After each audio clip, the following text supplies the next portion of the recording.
Murdering a nun could be so inflammatory to a jury in this heavily Catholic state that the man charged with doing it would not be able to get a fair trial.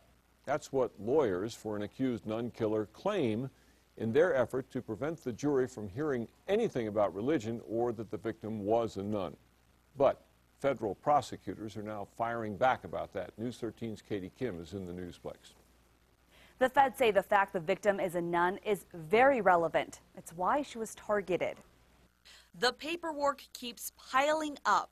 This before the case even heads to trial next month. Sister Marguerite Bartz was bludgeoned to death on Halloween night in 2009. The 64-year-old was living alone in her convent home in Navajo, just north of Gallup, when she was beat with her own flashlight after confronting a burglar.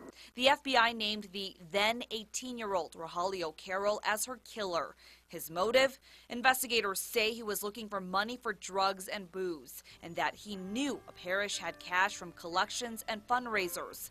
Just last week, Carroll's defense asked a judge to bar any mention of the fact Sister Bartz was a nun or that the murder took place at a parish. As tragic as this case is and as godly as she was, it's just not relevant to the case other than to inflame the passions of the jury. Attorney Robert Gorant says Carroll has been locked away in solitary confinement since his arrest for his own safety because of who he is suspected of killing.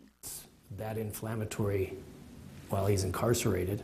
How could it be any less so to a jury? Today, federal prosecutors fired back, saying her religion defined who Sister Bartz was. They say leaving that fact out would mislead jurors. Prosecutors also argue Sister Bartz was targeted because she was a nun. Carroll admitted he robbed the priest's home at the same parish a month earlier.